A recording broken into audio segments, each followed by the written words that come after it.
What it do? What it do? We back. We are back. Welcome to the show, Dr. Crip. I'm your guy, Dr. Crip. We back in the house. Um, we just hanging out, man, trying to get something done. Uh, we just hanging out, man. We trying to get something done, man. That is it. That is all we are doing. We just hanging out, trying to get something positive done out here, man. So That is it. come on, come That on, is all come we on, are doing. come on, We come just on, hanging come out. on, come on aboard, man. Come on aboard, and get some of this, get some of this knowledge, man, that we got to give. You know, um, we had a good show yesterday, man.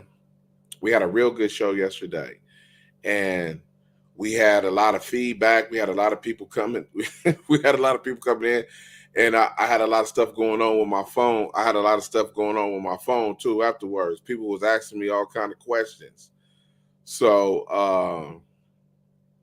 I mean, I like shows like that. I like it to where people come in and they ask me questions because I'm not gonna lie. I am going to tell you the truth about gangs. This is where you come. This is where you come if you want all your information about gangs. The truth, not no stories or what's made up or whatever the case may be. This is where you come to find out the truth, man. You know, we gonna we doing we doing it as as you know as it come. We gonna give it to you. We gonna dish it out. Um, Yesterday, a couple of people asked me some questions, man, and then somebody text me um after that um about how to get into gang intervention and all this other type of stuff. You know, if you're trying to do something in your community and um you don't know where to start and you want to do something positive, you got something going on. Um, I was gonna write this book, right? I was gonna write this book. It was called From the Hood to Hollywood. And it was basically telling you how to get into show business, how to get into gang intervention or whatever it is, community involvement. And um, the commercial was going to be um, showing a young, struggling, a young, vibrant girl or something like that, female. Um, she gets off the bus and, you know, she just got Hollywood on her mind. You know what I'm saying? So, she fresh off the bus. And when she come out the bus station, it was gonna be a bum on the ground. I was gonna be the bum, all dressed up like a bum. You weren't gonna be able to tell it's me. And and when she come in, you know what I'm saying? She get a bum some money, like $1 or something. And the bum he start waving the book like, like here, like you need this. And she take the book, and when she get in the book, cause she gonna get a room or something. But when she get the book and she walk into the cab, she read it, and it says from the hood to Hollywood. Steps to take to become famous in Los Angeles. And she look at the bum, and the bum like, like, yeah, you follow that, path right there, you're gonna blow up. So basically, it was telling you this is when public access was in. So now if you're familiar with public access, it's a station. It was a something that was authorized by the FDC and uh, the TV people to they had to have a station to where the public can come voice their opinions and do whatever. So I used to do a public access show, man. It was pretty good. I used to have guests on there and everything. It was really popping. So the book suggests the steps that you had to take. Public access was one. Start your public access show in LA. Show your talents. You know what I'm saying? It's free. All that stuff is free. And go join a church in LA. You feel me? Uh, get with a gang intervention group that's popping. You know what I'm saying? Where you can volunteer and help. And Unity One was that group at the time. And uh, by doing all these things with your church, the gang intervention, Unity One, and the public access, eventually that will squeeze an opportunity, which I call create your own break. Can't wait on nobody, man. You got to create your own break. You feel me? You got to create your own break. That's our motto. That's what we live by. We got to create our own break. So that's why I'm here. That's after the shooting, after everything. This is creating my own break. Most people probably would have broke down and just, but that's what social media is here for, to give you boosts like that, because just as you see the fake gang members and the not so smart gang members and the OG gang members, uh, uh, the Buster gang member, even the hardcore gang member. Everybody is drifting towards this social media. So it's creating an atmosphere of a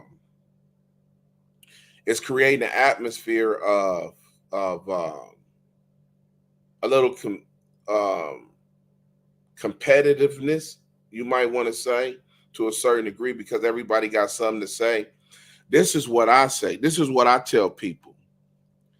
If you part of this useless information of Bloods and Crips, of where it come from and where it start and who you are and what you did and all this other type of stuff, I tell people, when you go on another show, you give that show the exposure of blowing up. You know what I'm saying? You direct the traffic and the knowledge that you have somewhere else. And trust me when I tell you this, I really don't want to say the names, but I had the top 3 people that are internet sensations, some of that overnight internet sensation people that YouTuber consider whatever they are. Top 3 people. We talking about the people that's controlling like the hundreds of millions in views and all that. I was on the phone with them because my story was interesting. Crip, OG gang member, gets shot 6 times by his own homies for reasons of politics, of whatever. Somebody paid them to kill him. Somebody paid him to kill him. Or he did it on his own, whatever it is. It's an interesting story. So if I get on somebody else's platform and constantly tell my story, guess what I'm doing? I'm blowing up their platforms. So I said, nah, I'm not going to do that because I'm a little bit smarter than that. I'm going to wait until I create my own platform and tell my own story on my own platform and get all the traffic and everything myself and offer the same service to other people, such as the Mont Deuces and the Little Lunch Meats, you know what I'm saying, and the Mouses, you know what I'm saying? Because they already have platforms. They're going to continue to get their platforms, but I tell them, when you get on these shows,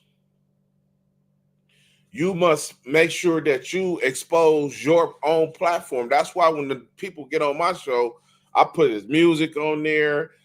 Let me get your CDC number so people can reach out to you. When you look at these other shows and podcasts or whatever, let's see if the people that's doing this podcast is with the people that they interviewing, other than saying they brand or whatever, see if they leave something. You know what I'm saying? For the people to contact them and them only. You understand what I'm saying? I told somebody, this is a true story. This is a true story. I told somebody, he's a famous Crip. He's one of them dudes that got a he got a big name and he's on somebody's platform, right? So he called me before he did the show. He said, "Hey man, woo, dude want me to be on his show." I said, "Oh yeah, okay." I said, "Yeah, all that's good, and no, you're gonna blow it, you're gonna blow up, woo, woo." I said, "But just remember, when you blow up, when the video that you make is blowing up, it's also blowing up his station. You know what I'm saying? So the only thing you can do is when you do your interview on his platform, on his show, is wear a t-shirt that got whatever you want on it, such and such.com. So why people, his he didn't have no 100,000 and all that subscribers then. He didn't have it then. You understand what I'm saying? But having people like you that got the knowledge and popular, you helped blow up his show to help him reach the whatever subscribers that he got now, because he wasn't making that much money then. But after having shows like yours, guess what? It's gonna accumulate. People like you and others gonna help blow him up. So he was like, yeah, for sure. Now his wife and his wife, his kids, everybody was there, right? And I was telling them, I was like, man, that's the only thing you could do. And I said, if you want me to, I will set up a website. I said, I said, this is the game.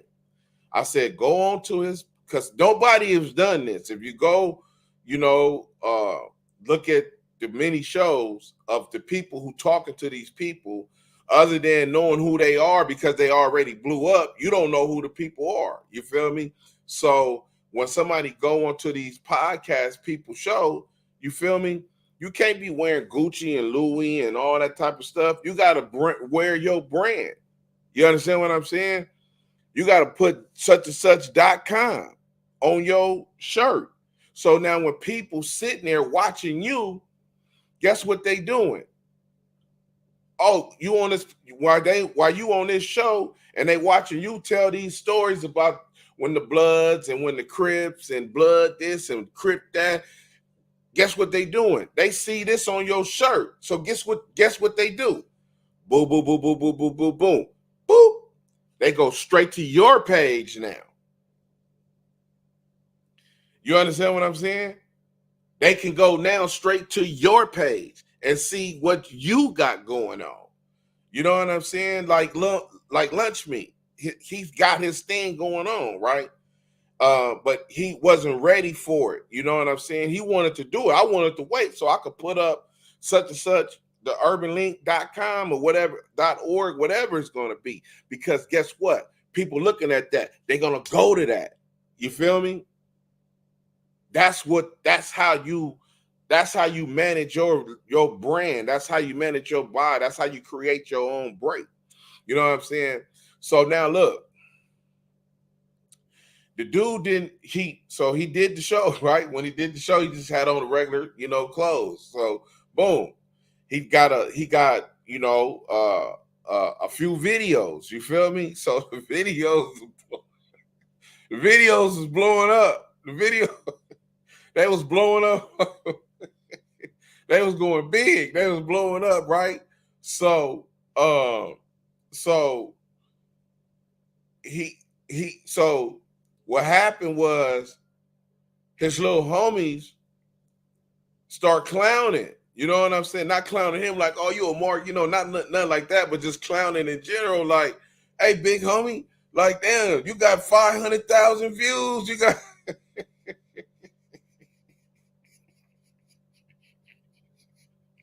like, you got five, like, they like, cuz made like $1 million off you, right? So this dude, you can't, he taking this real serious, right? So he like, he like, damn, this nigga played me. Like, no, you went on the show.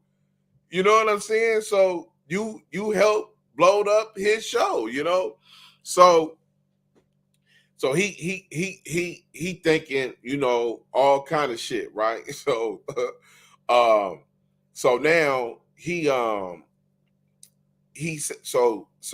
like, dude got some money. So he called me.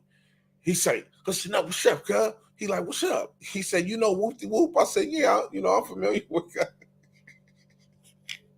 He like, whoop, whoop, whoop, whoop, whoop, whoop. And I break it down because I said, well, look, he got this many right now. I don't know what that is. I said, but I said, I got a nephew. My nephew does music on social media.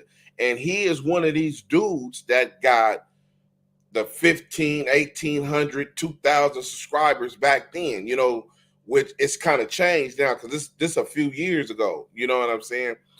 I say within the last 5, 6 years, something like that, maybe 5 at the top. Everything is different, different, it catches, it changes and catches. So at that time, the dude was under the dude who the homie was mad at that he did the show, and he thought the dude was making a lot of money. He was under 1,000 subscribers at that time. So I told the homie, I said, look, I said, I don't think he making a lot of money, but you helped blowing up his show. You feel me? I said, that's why I told you to wear the .com on your shirt. He was like, I know.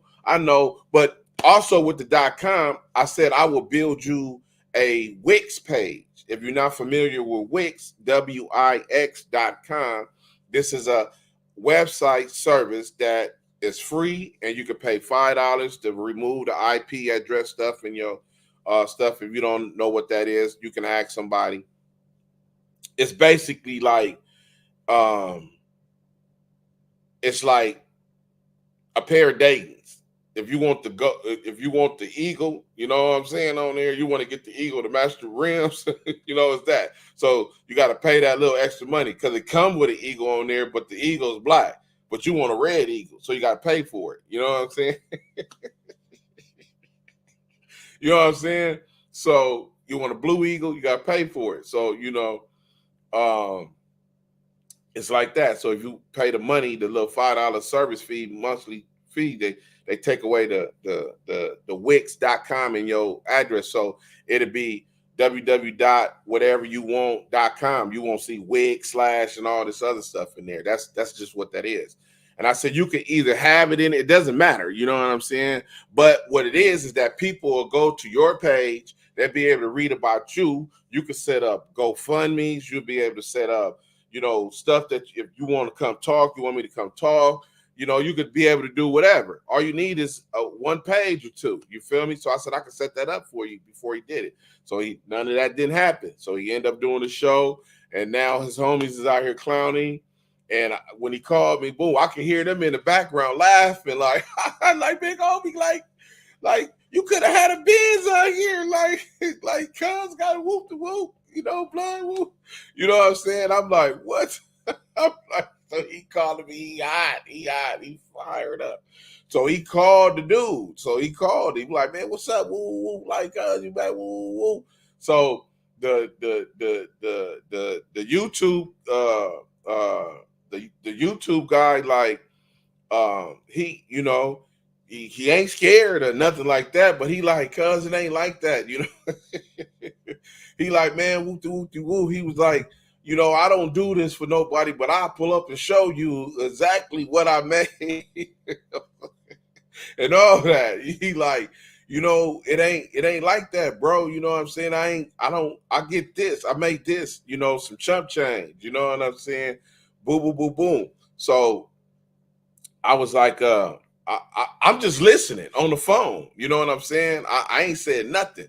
So, they going back and forth. He ain't saying nothing. He just like, man, woo, woo. Niggas telling me, woo, woo. And, the dude trying to tell him, like, man, they capping, homie.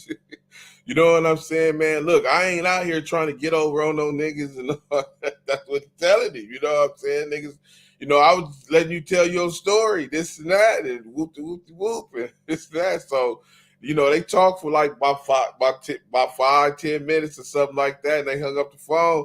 And then he said, "Nut, you heard all that?" I was like, "Yeah." He's like, "What you think?" I was like, I said, he's telling the truth, guys.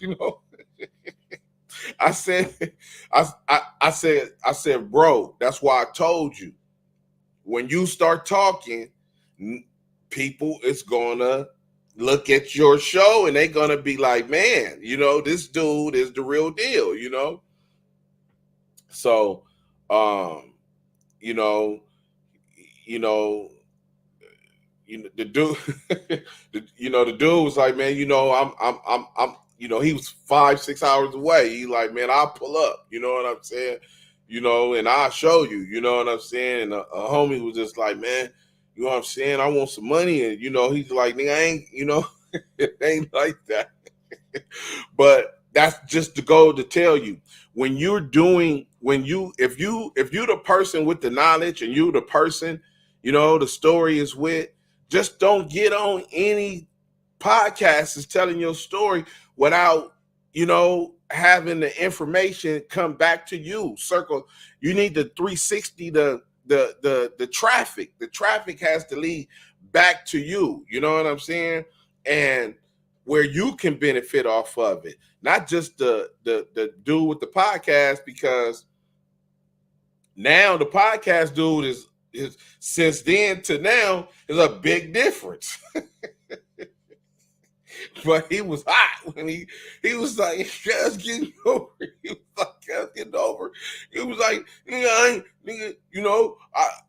I'm gonna handle my business. You know what I'm saying? Because he thinking he getting over. So that's why I tell dudes, if you a Crip, you a blood, and you this dude, just don't jump on these dude podcasts. It's like that without having something to retract that energy to you. And the only thing you could do is wear a .com shirt of your choice. Make a website, do something, boom, boom, boom, boom, boom. So when you on there, people could look at that. Because I guarantee you, when he was on that dude podcast, if he would have wore that .com, something, and his name is real short, so it would have fitted right there in his chest, such and such .com.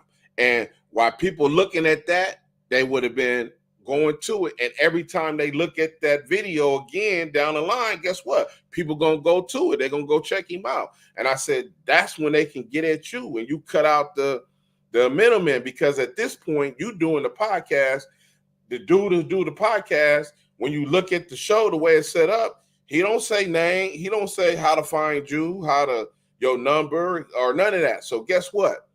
If somebody call and say, hey man, I got some money for that dude, I want to get that dude some money, he got to call that podcast dude. Then he got to call you. You know what I'm saying? So you don't know how that works. I'm not saying that the podcast dude is going to hate and do whatever, but you cut out the middleman. You know what I'm saying? You cut out the middleman, because you don't know you don't know how that's going to work. You know what I'm saying? You don't want nobody have to contact this person to get at you when you had the ability to set it up from the gate.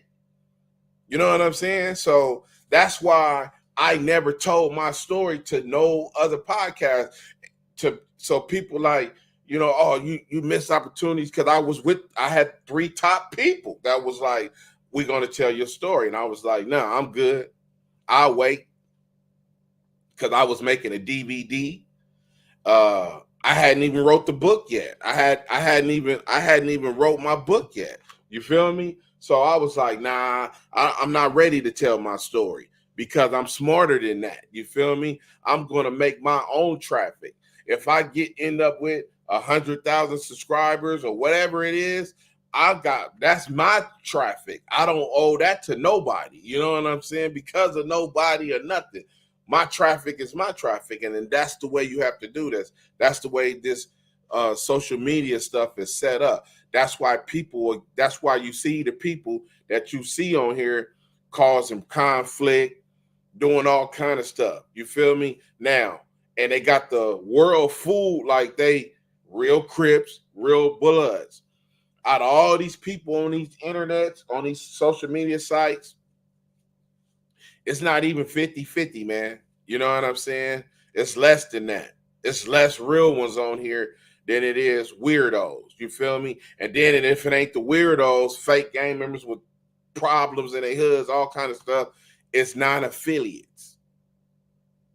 And I can't stand for non-affiliates to benefit off of Crips and Bloods and not give monies back or whatever to ending gang violence. That irks me. Yeah, I know. So what? Yeah, I don't care. That irks me. And because I already feel that the Crips and the Bloods who's doing the podcast that's got it, you feel me, should have dedications to any Crips and Bloods. You know what I'm saying? More like Thut Moose the Third. What's happening, Dr. Crip? Did you know a homie named Fred from the 90s? Forgot his nickname. Met the homie in Atlanta maybe 20 years ago. He left LA to start over. Fred.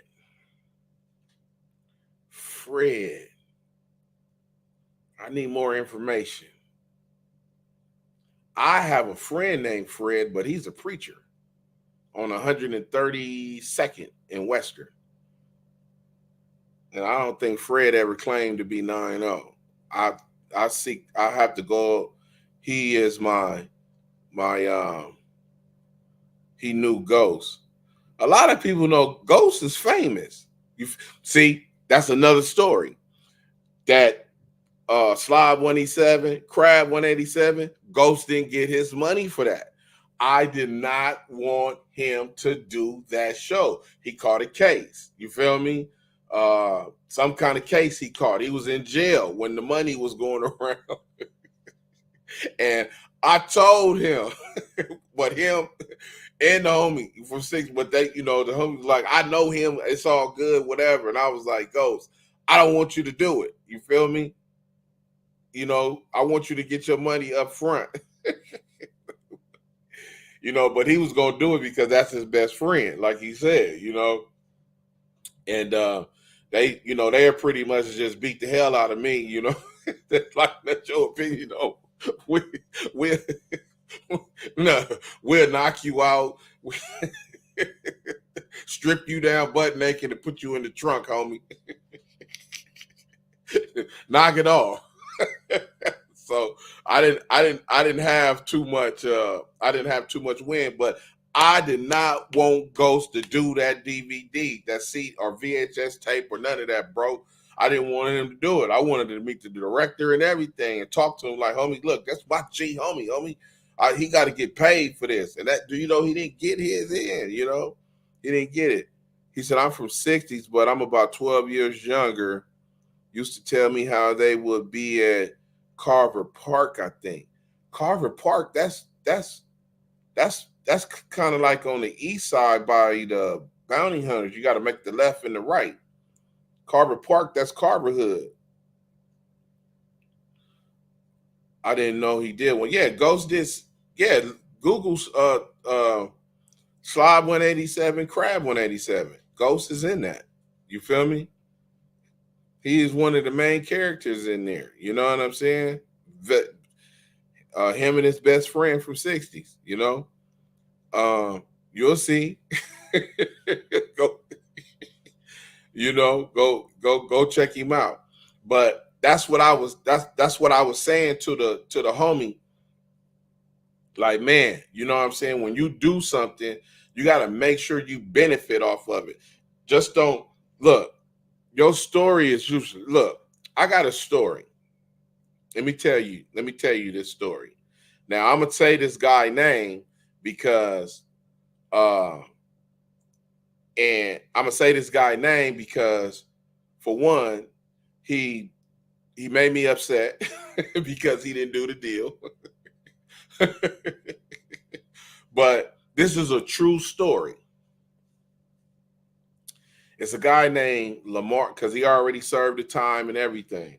It's a guy named Lamar Alexander. He was from out of Linwood Inn Hood or something like that on over there. Pocket Hood, maybe Pope Street, whatever all that stuff is over there. He's from over there.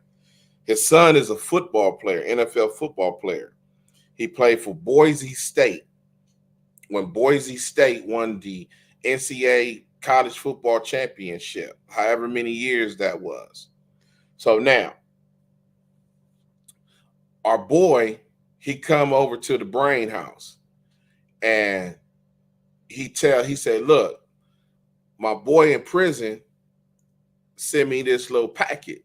You know, he want to do something about his life. So he wanted me to check it out. So I'm bringing it around here to y'all so y'all can see what's up with it. So we like, okay, for sure. So while they talking, I'm just like the brain assistant, you know what I'm saying? You know, he make all the decisions, but I come up with little stuff here and there too, you know what I'm saying? Because I know everything. So while they talking, I take the folder, you know, and start reading it. It's a article and some more stuff, and it's reading like a movie. Everything is reading like a movie. I'm like, damn, who is this guy? His name is Lamar Alexander. He was convicted of robbing cargo trucks. These crimes were big on the East Coast, and this guy was doing it out here. And the trucks was coming from somewhere in that mid area over there. You know what I'm saying? All through that industrial area over there.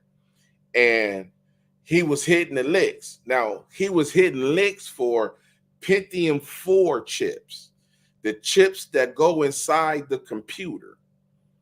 You feel me? You ever heard of Pentium 4? Remember that name? They are made of what's that gold? That platinum. They made of platinum. It's about this big. You're like a thumbnail size. So this guy was hitting the licks. Boom, boom, boom, boom, boom, boom. They was coming up. So he had hit so many licks out here that they brought the FBI from the East Coast all the way over here to West Coast to investigate. So now they trying to investigate the crimes or doing whatever. So now Lamar Alexander and his team, they hit the biggest lick of all. They passed for like 3 million in computer chips, in Pentium 4 chips. So now the FBI don't know, you know, woo. They move, the way they get it, you know, it's like a movie, you know, trucks, you know, pulling up. They know the inside routes. It was an inside job. One of the guys that worked there, you know what I'm saying, they had. Give them the routes, everything. So the $3 million lick, whoever he had, that's why you got to know the people that's on your crews when you're doing these licks. Like the people that did the $30 million lick in Van Nuys, you heard about that. They inside job, bro, and they knew. They was testing the systems. They was doing everything. They passed on 30 million. Lamar, I guess whoever this guy, you know, whoever the guy was, you know, that he had, when they pull up in the van, they pull over, cut the driver off, pull him out the car, they put him in the back of the van, and your job is you know, the vans with the no windows on the side, just the 2 windows in the back on both the doors, the cargo van. Your job is just to sit there and watch the driver to make sure he don't, you know, get free, do nothing or whatever. You know what I'm saying? So while they put the driver in there, the driver was in there filling it around, you know, trying to feel whatever he could feel, stick in his pocket. Obviously, this dude was watching these dudes trying to see what they getting or whatever, because he didn't see the driver doing this. So when they got what they needed and they got up out of there, when the FBI came, they, got to talk to the driver. The driver said, man, I couldn't see nothing. They blind, all I seen was a white truck. They had on masks. I don't know nothing. He said, but I was in the truck, I was in the van, and I was, fumbling around, and I found this paper. I just put it in my pocket. And he gave the paper to the FBI. What the receipt of the paper was a receipt to some CDs, 500 CDs getting made. But the FBI didn't know that at the time. They had to track the receipts down. So I forget what year this was. It's early, like 2000 or 99 or something when this took place. So the technology then was, it took the FBI, according to the article, I think it took the FBI about 9 months to track down that receipt, to go through the ink, the whatever it is, because it wasn't nothing much on the receipt, but just like 500 quantity or whatever. So they didn't know nothing. It was just a basic receipt. So they, the technology they had, they tracked it down. So I'm pretty sure they got that. They probably could do that in a couple of days now. If it took them 9 months to do it to back then, it probably take them a couple of months, a couple of days. But anyway, they tracked the receipt down and they got a feed on it. Now the CDs were getting made out of a place where I got my DVD made. South Central's Finest, Raw, out of LA, in Harbor City.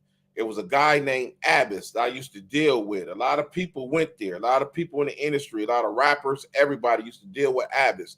Abbas had the machines that make DVDs. He don't have no ghosts. He had the machines. He had 4 of them that make these DVDs. He had contracts with Crayola, Toyota, Lexus. He had contracts all over. The boy just had money, you know what I'm saying? Because you're pressing up these CDs, he make them from scratch. Each machine that he had cost $2 million. He had 4 of them. So it tracked it down to the FBI to where they came to Abbas' shop. And Abbas had to give up the information, you know what I'm saying? So they found out who Lamar Alexander was. So they start watching him. They watched him for about 3 months because they thought that he was going to hit another lick, catch him in action. Ooh, but he had already passed on the 3 million. So now he's just doing his thing. So what he was doing, that he was making a mixed CD at that time. He had Snoop Dogg on there.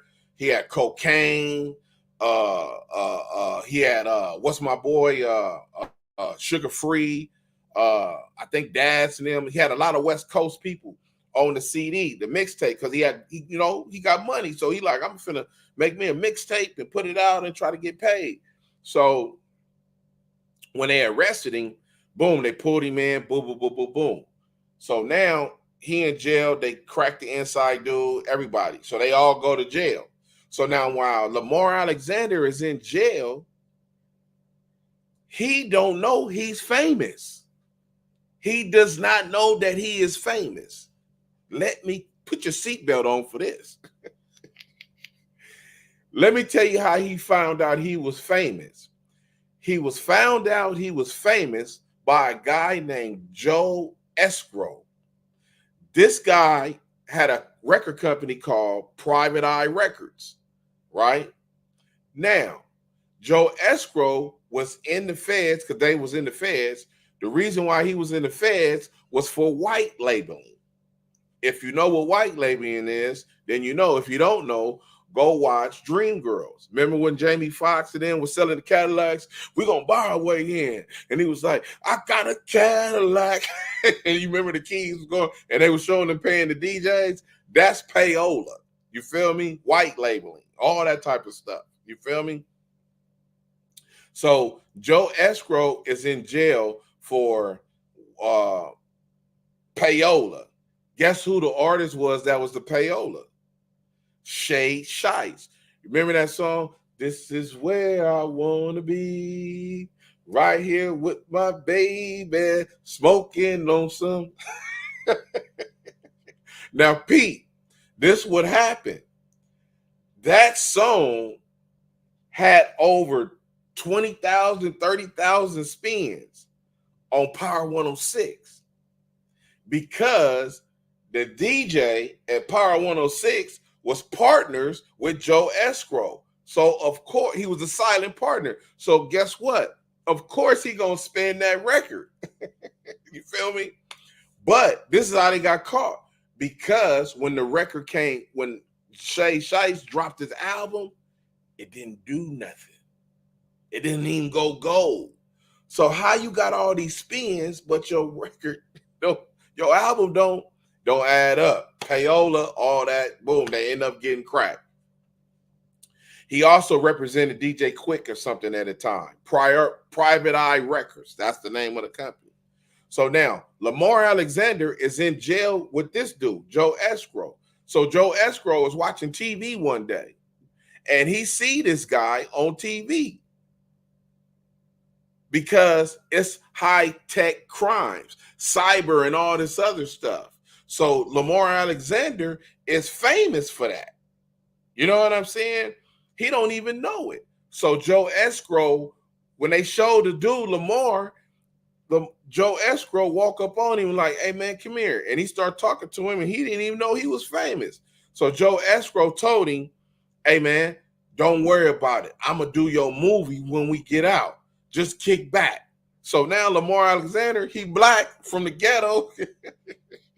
Guess what? He like, oh, I'm going to get cracking. You know what I'm saying? I'm gonna get cracking. You know what I'm saying? So he slide he get his own information and slide it to the homie that bring it to us. So now, boom. So the brain,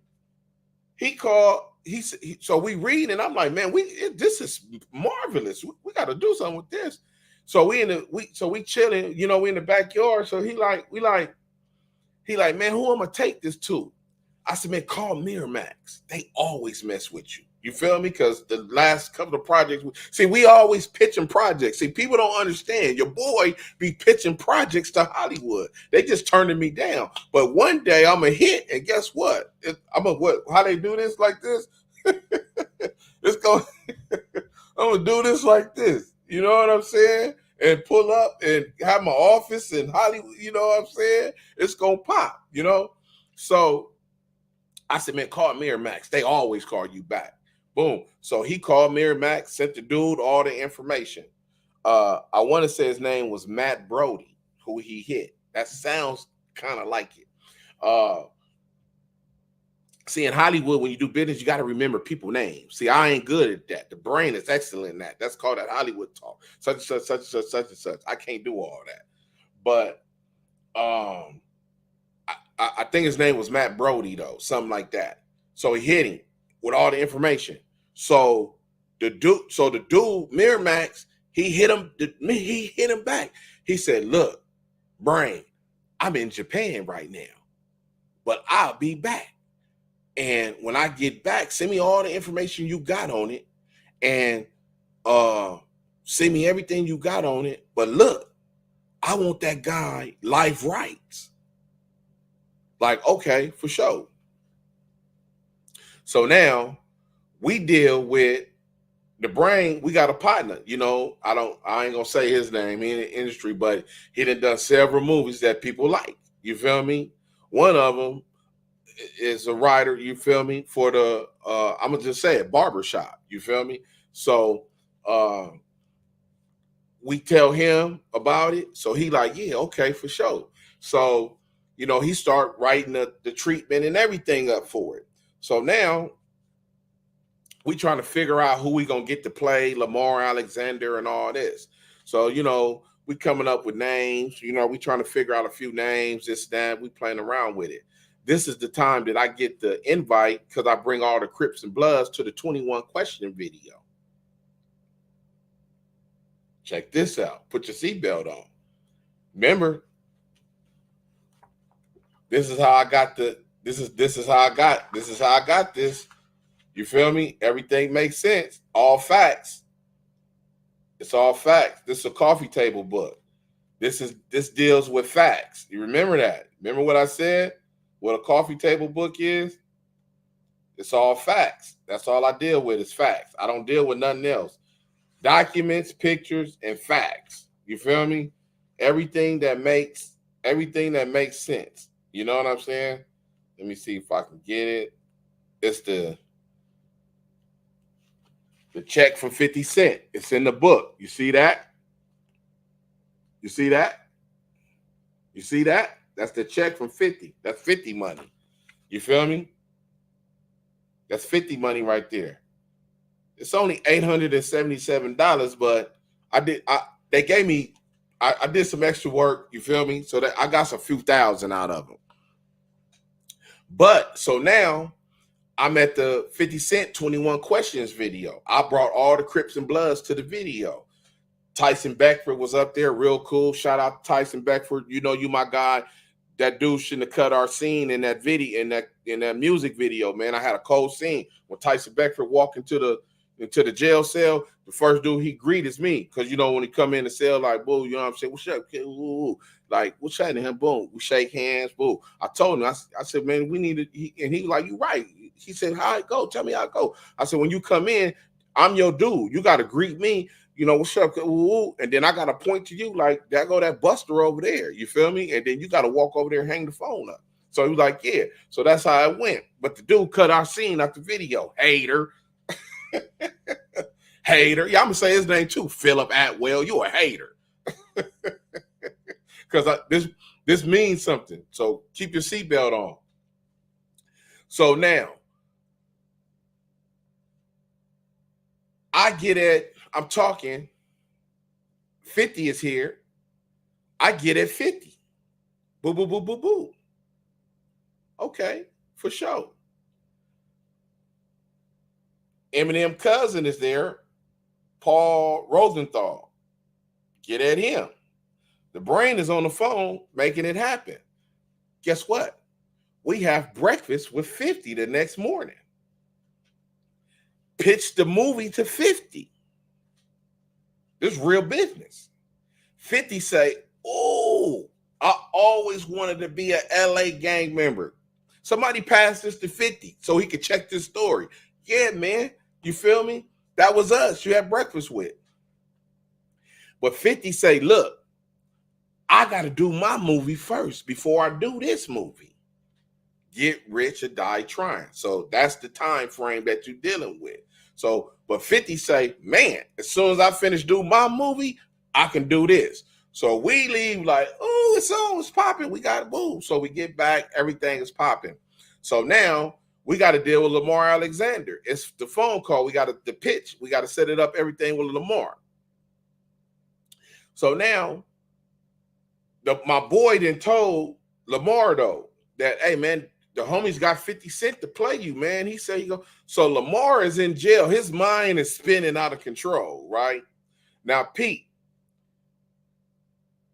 the movie Blow, the guy who is really the guy from Blow, Bob or whatever, who Johnny Depp played, that guy who was in jail, he was in jail with Lamar Alexander. Now, Pete, what he telling?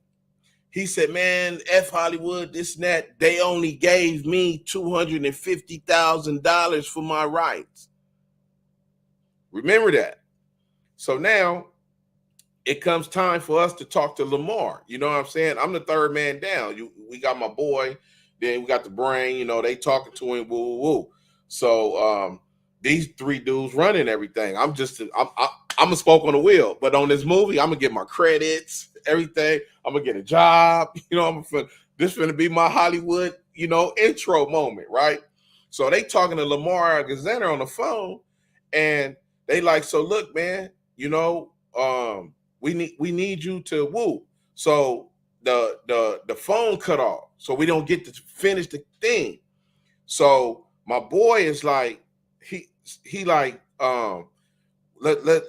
let's see the script, woo, whatever. Meet me, with the script.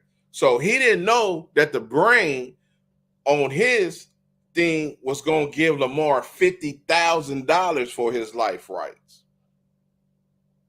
So the next time we met the boy who gonna write the script and possibly direct the movie and all that, he took the paper from the brain, right? And I start reading the treatment and everything of what they're gonna turn into Miramax. This dude put on the paper $500,000 to Lamar Alexander, right? I say 500,000. He say, look, I don't want no problems out of that dude. This ain't got nothing to do with the budget or the food, none of that. This is just about his life rights, and so they can say his name and his hush money. Hollywood and all to get that money to him while he in prison. They worry about all that.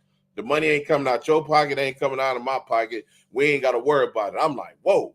So my boy was like, he was only gonna give me like, man, I don't want to hear nothing from that dude. That's what he said. I don't want to hear nothing from that dude. So the next meeting now is 500,000, 50 gonna play you, boom, boom, boom, boom, boom.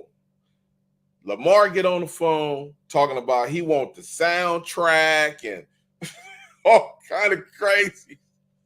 Then he say he can't sign the thing for the 500,000. He can't do nothing. And we sitting there like, are you serious? You in prison. They didn't offered you 500,000. Are you crazy? Click. The boy from Blow said they only offered him 250. They only gave him 250. Remember, not offer, gave. He took his 250. Lamar turned down 500,000, bro. Turned it straight down. Broke my little heart in that room. I was the only person in the room talking about, let's go see him. He tripping. I know how people is in prison. He just need to see him first. They was like, he said no. And the brain and barbershop and my boy, they all was like, so he turned it down. I'm going on to the next project, whatever, like it was nothing. I was like, no, let me talk to him. They boom, canceled the meeting. It's over with. Just went down the drain. No more nothing. No more 50, no more nothing. So 3 years later, 3 to 4 years later, Lamar gets out of jail. Now, when Lamar gets out of jail, he turned down the 500. Now, when he gets out of jail, I don't know how long he was out of jail. Something told him to call the brain, my boy. So he calls the brain. I just happened to be coming over here on my daily come through. Boom. And he like, Lamar, he say, hello, brain, such and such. He like, man, it's Lamar Alexander. And the brain say, Lamar, because listen, we got too much going on. We can't remember. He like, Lamar Alexander. He said, why that sound familiar? He like, he like, man, it was about 3 years ago. You was trying to do my movie. And he was like, Lamar Alexander. He like, oh, what? Why are you calling me? He like, why are you calling me? So you talking to him. And I'm like, I still don't know who Lamar Alexander is. I done forgot too. So he like, man, then when he say the movie, and I'm start thinking the movie, woo, woo. And he like, look, man, my partner here too. Here, the brain just give me the phone. And I'm like, hello? He like, wait, what's going on, man? I'm like, who is this? He like, Lamar Alexander, man. The brain was working with me on a movie, the computer chips. I was like, oh, I said Lamar Alexander. Oh my God. I said, I don't like you. You turned down 500,000. You ruined my life. I said, you ruined my life. I was going to be a Hollywood exec.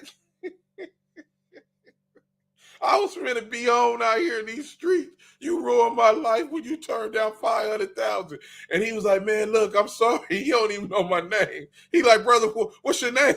I said, man, they call me Peanut, man. Just call me Peanut. He said, Peanut, man, I'm sorry, man. It was a lot going on, man. Let me explain. I said, man, you can't explain turning 500,000. I said, man, you was listening to that dude from Blow. He took his 200. He said, yeah.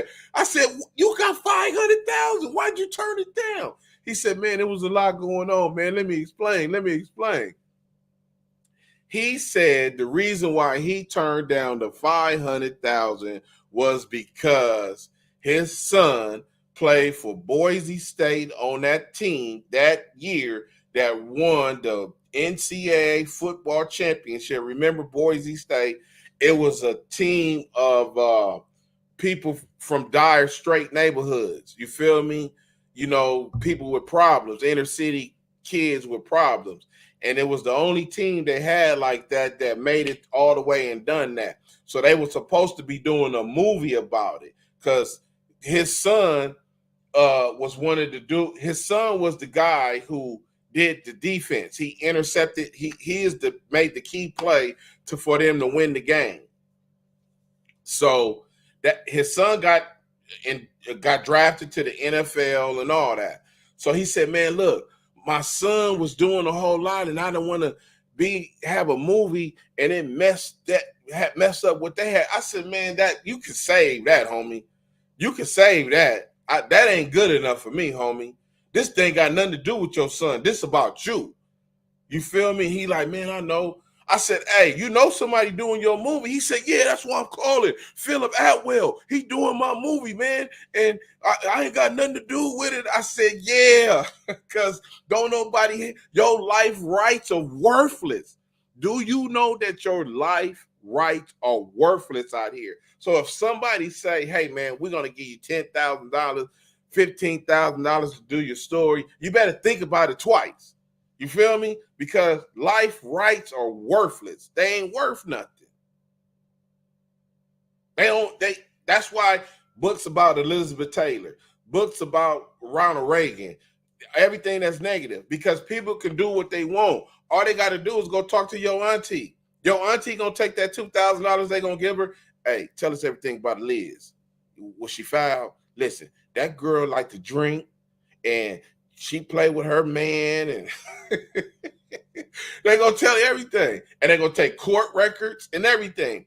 The only thing they got to do, instead of calling you Lamar Alexander, they call you Michael Smith. That's it. Same story, everything, and do the story. I said, Lamar, I said, man, you messed up. He said, I know, man. But you know, if I had to do it again, he said, man, I was in prison, man. You know, I was going through a lot. My son, I was trying to reconnect with him, and I didn't want to mess nothing up. And you know, I said, Lamar, $500,000 they tried to give you, hush money, man. This was going. Nobody would have known none of that, bro. Your son don't got nothing to do with that movie. That movie was finna be all about you. You let them dudes, Joe Escrow and all them dudes, pump your mind up, man, like Hollywood is trying to get over on you. He like, man, I know. To this day, searching for that movie. He out here probably trying to fight. So listen, man, blessings, man. They come in many different disguises. They come in all shapes, sizes. So do not let your blessings pass you by, man, without recognizing them and holding on to them and creating your own break with what you done. That was a negative that he could have turned to a positive. 500,000 for some crimes he had committed and served the time, and he was gonna get paid hush money on the. So it's all kind of people out here with stories. Some that's negative, some that's positive, but regardless, if your story can be sold or whatever, you cannot. Don't let it pass by, homie. Don't let it pass by. Don't let create your own break knock on your door and you don't answer it because you don't know. You don't know. That dude ruined my life. Lamar Alexander, you ruined my life. I was finna be on out here. I was finna be the man out here, homie. I think he from Linwood End Hood or Polk or whatever surrounds Linwood End Hood. That's where he from. One of them from over there. Like, I don't know what's over there. Pocket Hood, Polk Street. Um, it's a lot of stuff over in that area over there. But he from one of them. 3 million he passed on a lick. Now he had to give some of the money back. The feds wanted a lot of the money. So I think he like got a deal, with an attorney and all that, you know what I'm saying? But they got 500,000 from Hollywood for you, bro, and you turned it down. Don't do that, man. Don't do that. Focus on the positives of what's going on when somebody offer you something.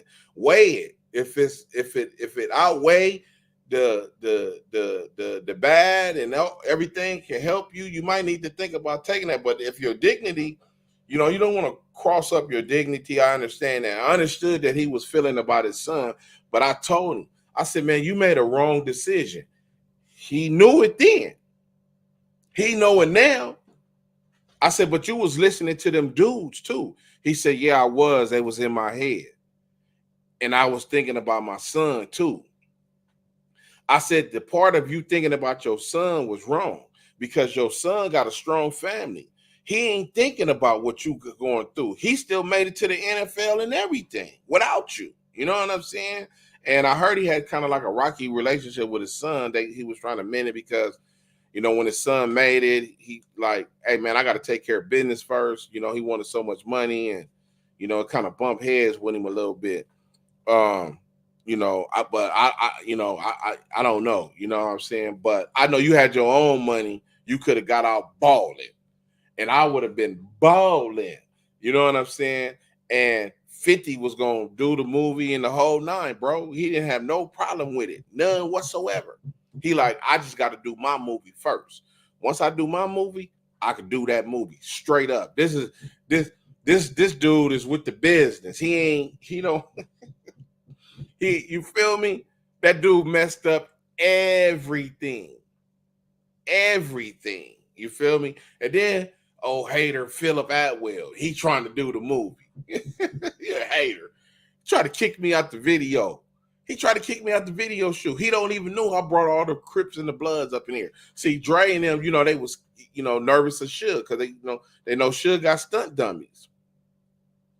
They know Suge got stunt dummies walking around. But I got on the neighborhood coat. Boo, boo, boo. But still, Dre probably don't know, you know what I'm saying? So Dre bodyguard, Philip Atwell, and other security, they was getting together and, they was pointing and all that. And then the guard walked over there to me. But he don't know. I was working with Anissa Williams, casting the director. Sexy. Oh, my God. She's tall, beautiful. But she didn't look at her when you watch movies in the credits or Google her name. Anissa Williams, casting director. She the one who hooked everything up for me. Made thousands with her because we both got twisted together in the Watts story. If you look at the Watts story, go back, look at my show about the Watts, about the white man came to Watts. Anissa Williams was the contact that I kept in contact with. She got twisted too. So that's why she called me because she was like, Crips and Bloods, 50 wanted real Crips, real Bloods. She was like, I got a guy for that. And she called me. So that's Black Love. Love that sister to death. Hey, Anissa, how you doing? Sexy, for real. But, yeah, they kicked me out the video shoot. So, or they tried to kick me out the video shoot. So Philip Atwell. So, because, Dre, it's cool. I know they worried about Suge and all that. So, the security come over there. This Dre security. He said, man, look, he let me holler at you. I'm like, okay. He said, man, it's a closed set, this and that. Now, I got the badge on. The badge that the real people supposed to have. I got the real deal, but it's under my jacket. So he like, and then I had the homie was in the movie standing talking to me. He in the video. So they already knew he was straight. So they was just talking to me. So he like, man, look, man, it's a closed set. We at Biscayne Prison. That's where the 21 Questions was done at. He was like, man, so this is like a closed video set, this and that, and all this. So I'm gonna have to ask you to, step outside and, probably, So I was like, I didn't give him no problem. I was like, okay, but they looking at me, the way I look, hardcore, you know what I'm saying? Like, they know I'm a member, you feel me? neck, face. they already know I'm a member, but I'm not acting like a gang member. I said, "Oh, okay." So I started walking. So they Philip Atwell like make sure this nigga off, get off the set, right? So he walking with me to a gate somewhere to walk me off, right? Like, how'd you get in here? I said, "Oh, my car is parked over there." He like, "Okay." He walking me to my car to make sure I leave, but I'm not doing nothing. You know what I'm saying? And then a couple of people walking by like, "Hey, nut, boom, boom, boom, boom." You know what I'm saying? I'm like, "Oh, okay, boom." So I'm walking. So he looking and he kind of like, as we walking, he ain't saying nothing, and he was like, he said, "Man, how you get in here?" I said, "Through that gate on the side." But it's the gate that the execs and everybody come through, right? So he like, "You talking about that's the gate Dre came through, everybody." He like, "Oh." So we walking, talking, and he like, "But how'd you get in here? How you get in here?" I said, "Oh, I bought the Crips and Bloods up here." So he like, "You brought the Crips and Bloods up here?" And then we walk in, I'm like, "Yeah, And he said, "But why? Who told you to bring Crips and Bloods up here?" I said, "Anissa." He said, "Anissa?" I said, "Yeah." He said, "You work with Anissa?" I said, "Yeah, I work with Anissa." And we still walking toward my car. And he like, "Wait a minute." He said, "Do you got a badge?" I was like, "Yeah." And I pulled it out. He said, "Man, why you don't?" He said, "Man, why you got your badge?" I was like, "Oh, I didn't know you had to have it out. I'm just chilling. You know what I'm saying?" He like, "I know you just chilling. We've been watching you for 30 minutes walk around." He said, "Man, come on, man. Come on back." Right. He like, "Man, I'm finna put you out." I was like, "Oh, I thought I had to go. I don't know how, I ain't trying to cause no problems, man. I already got paid, man. I got like a few thousand in my pocket already." I didn't already got paid. All right, y'all kicking me out of school. I ain't tripping. He like, "No, man." He like, "No, come on back. Let's go back." So we walked back. And he walked back over there by Philip Atwell and Dre, and I walked somewhere else talking to whoever else. I was talking to Chris Lighty. Rest in peace. I was talking to Chris Lighty. So now Dre security walk up to him, because when Dre see me come back, he like, "Damn, this nigga killed my security." And he looking all kind of weird. So finally, he see a security, so he walk up with security, like, "What's up with this dude, yo?" So the Dre security is telling him like, "Man, that dude work with Anissa. He the dude that brought the Crips and Bloods up here for 50 and woo woo." So I see Dre go, "Oh, okay." So immediately, his mind is clear. He ain't got no more problems. Philip Atwell directing, doing all that, and when he see me, he real close. He see me and he get mad. He like, he find the security, walk over to the security, and woo woo. You can see his arms flailing. So the Dre security tell him like, "Man, that dude's straight. He the one who bought the Crips and Bloods up here for the video." So he couldn't really do nothing after that. He was just still mean mugging me though. Like, he just don't like me, So I was like, all right, I ain't tripping. But I was going around. I'm up here doing business. I'm talking to Paul Rosenthal. I'm talking to Chris Lighty. I'm talking to Tyson Beckford. Man, I'm getting numbers. I'm doing everything. I'm doing all this for the brain, because we putting stuff together. So I'm handling all the business. You know what I'm saying? I was hoping Eminem came up there, because I was gonna get at him too. So I got a 50. I got a Dre, everything. Boom. So as I got close, to Dre, how the crowd be moving, everything. So I ended up getting real close to him. So I got in his peripheral vision so he could see me. And then boom, you got that 2-3 feet gap. And I'm like, "Dre, what's up, man?" Woo. I was like, such and such. Certain names that he gonna know, because I'm on Van Wick. my partner lived on Van Wyck, lived directly across the street from Van Wyck. So I used to be over all the time. So when I said that name, he was like, woo. I'm like, your neighbor across the street. Boom. He was like, oh yeah. He was like, man, I ain't seen him in a minute. Woo woo. And I was like, I said, remember Snow? And he was like, oh, Snow. Yeah. He was like, that's a long time ago. I said, yeah, that's Van Wyck. So I said, that's where I'm from. He said, man, that's where I thought I seen you. He said, I knew you from somewhere, but he just didn't know. But see, when you bring somebody back from their past and, you know, let them know what's going on. Man, I used to be on Van Wyck all the time, every day. He done been in the garage with us. I was like, yeah, call Jinx. He'll tell you who I am. And he was like, I remember you. I remember you being over there all the time. I was like, yeah. I said, remember when, did you hear about remember when Cuban and first broke away from y'all and they went on tour out of town? You know what I'm saying? He was like, yeah, that's where when they came out there, you know what I'm saying? And because it was a big deal, you know what I'm saying? So I actually hear he was like, yeah, but he might not have heard about it though. But he was like, yeah, I remember, you know what I'm saying? Because it was the first place that the first town they touched when they left LA. So it was a trip. Yeah, man. But you know what I'm saying? I just wanted to come and let that be known, you know what I'm saying, real quick about, don't throw your only stuff that you got for yourself down these podcasts is trying to blow yourself up when you're gonna blow somebody's other podcasts up. So that's why I had to do my own podcast.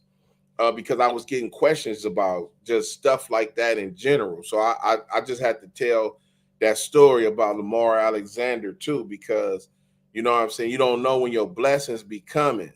Like I was saying about the homie that did his story on somebody else's content on their YouTube channel. You know what I'm saying?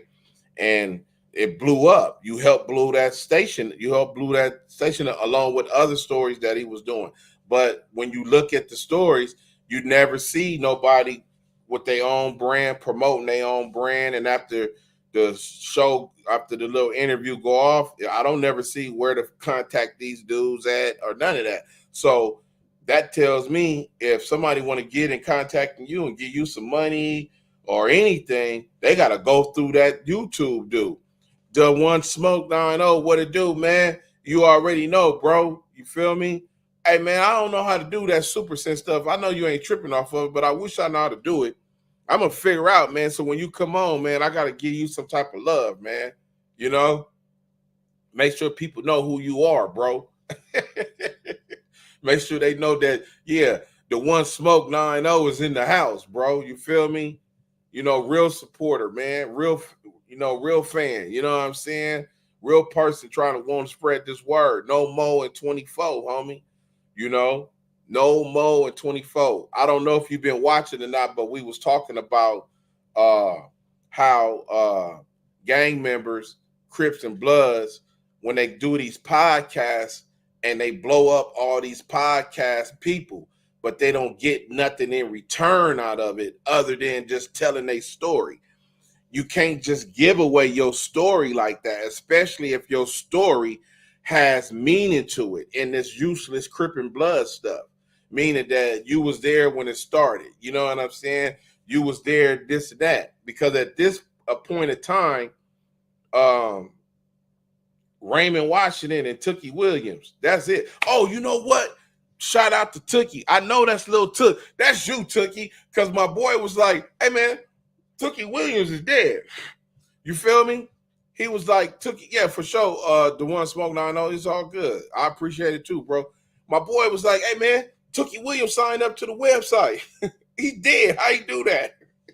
I was like, hey, man, Tookie Williams is dead, homie. He could not register onto the website, homie. Something is going on. You know what I'm saying? Then I had to think about it for like about 20 minutes. I said, wait a minute. That got to be Lil Tookie. That got to be Lil Took, man. You know what I'm saying? Welcome aboard, man. Lil Took, welcome aboard, man. You know what I'm saying? If that's you, man, thank you for subscribing. Come on here, man. Somebody get at him, man. and shout out. You feel me? When I met, I be on stuff long time ago. This is before the internet was blowing up how it was and all that. Do you know what I was trying to do with Lil Tookie? I was trying to connect him with Raymond Washington's son, because Raymond Washington's son is from 111. And he little Raymond Washington. And I was trying to connect them dudes together. You know why? Because I was going to do an interview with him. And it would have been the first interview ever done of both Raymond Washington and Tookie Williams' son sitting down together doing an interview about their fathers. What about that? Yeah, your boy was on that. Don't forget, I'm the Ghetto Star reporter, baby. I just could never get it. I could never get him together because Lil Raymond, he was having issues, you know what I'm saying? He had to, get his stuff together, get right, and then Lil Tookie be doing all kind of stuff too. So it was about a timing thing. I couldn't really get that time. Now, peep this. Who was that affiliated with? Oh, what's the name of them? They were affiliated with Showtime. Oh, I can't think of the name of that company, but they affiliated with Showtime. They do kind of like that American Undercover, like HBO, how that live stuff, that real street stuff, but they connected to Showtime. I had them, and when I pitched the idea to them, they was like, "Oh, that's Super Bob. Yeah, nobody's done that before." And I don't think nobody's still done it to this day. You feel me? Now, because you see Raymond Washington family, they be everywhere. They be on different podcasts, but I ain't never seen Tookie Williams' son with them, though. But that's what they need to do. You see, these ideas, create your own break. You feel me? Create your own break, bro. This is years ago, homie. This is years ago. I'm talking about years. I really want to say 10, to be honest, close to 10, maybe over 10 or close to it. It's 2014. Yeah. Yeah, because it had, man, I think it was before I even went to prison. I went to prison in 2012, so it probably was before then. I don't think it was when I got out of prison. I think it was before prison. So I'm thinking I was trying to do this in 08 and 09, to be honest. I think I was trying to do this in 08 and 09. I was talking to both them dudes. And what I was going to do was have a fly little spot, you feel me, with the blue rag behind me. You know what I'm saying? Because I know how to get Ed Gordon. Ed Gordon, that's my man. I like him. You feel me? From Channel 5 News. From CBS, 60 Minutes, Ed Gordon. Old player. You remember Ed used to have an earring, everything. Hell of an interviewer. I got my style from him. So you feel me? I was gonna be real fly, whatever I had on, with my pen and pad, and I was gonna sit down and ask them questions. You feel me? And let them boom, boom, boom, boom. How you feel about your dad, man? Your dad, woo, woo. How you guys feel about your dad's creating this, this explosion of negativity and all this other type of stuff, and where it's supposed to go and all this other type of stuff. They was finna be breaking it down. You know what I'm saying? Boom. Still popping. If they get together right now, so let her know Dr. Crip did it first. I put it out there. So watch somebody take my idea. They're going to get them dudes together and they're going to be like, yeah, this is how, yeah, the exclusive. And yeah, they only did it because of me. I brought it together because of content. No, I've been on that. And if you talk to Lil Raymond Washington and Tookie Williams, they're going to tell you, Nut is my partner. And he was on it. And I said, man, this is going to help put some money in y'all pocket. Straight up. Because that's what I be trying to do. Get your brand together and off the ground, homie. That's real business. You feel me? That's real business right there. Nobody ain't on that thinking like that, man. You feel me? Come on, man. That's why I do stuff like this. Coffee table book. Ain't no Crips ever did no coffee table book. What Crip you know ever did yeah, all Crips got novels. Everybody wrote these life stories and all that, yeah. But ain't nobody ever did a coffee table book talking about facts and documents. You feel me? You know, this is documents, homie. I ain't gotta lie about feeding the homeless and the community and all that. Look at that, bro. Look, there it go right there. It's documented. You know what I'm saying? I don't lie about stuff like that. I did this for 10 years in Jesse Owens Park, man. I done fed over thousands and thousands of people, homie. Straight up. You know what I'm saying? Straight up, homie. And I make my little homies sponsor everything. You see that? That's some of the sponsors right there, homie. See them? They kick in, homie. Them the sponsors. Them my homies that sponsor. When them kids get them bikes, you feel me? When them kids get all them bikes and all through that community and, you know, games and all that, that's the dudes who do it. The ones that's running around tearing stuff up. You know what I'm saying? That's where they get it from. Look, there you go right there. You know what I'm saying? See? Yeah. They get it from right there. Yeah. I don't take credit for I'm the man who did it. I just put everything together. That's all. I just got it. Make sure everything come together like glue, homie. That's it. That's the only thing I did. The homies did it, not me.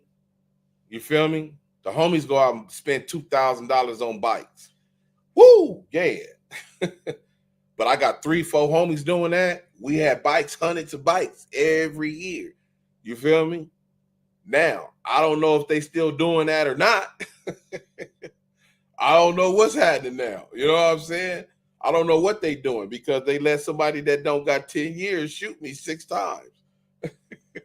No, they don't have nothing to do with it. I'm just saying, you know, nobody can do nothing with it. I don't know if I personally believe the dude did it by himself, but a lot of people say, nah, somebody paid him to do that. Nah, one of them snitches. You was holding up progress. If you could tell me the name of the movie, it's a gangster movie, it's a time period piece. If you can tell me the name of the movie that he says you're holding up progress, you will win an autograph edition of Where You From, Homie, from Dr. Crip. If you could tell me the name of the movie, they at dinner, and one gangster tells the other gangster, you know what? You holding up progress. If you could tell me the name of that movie,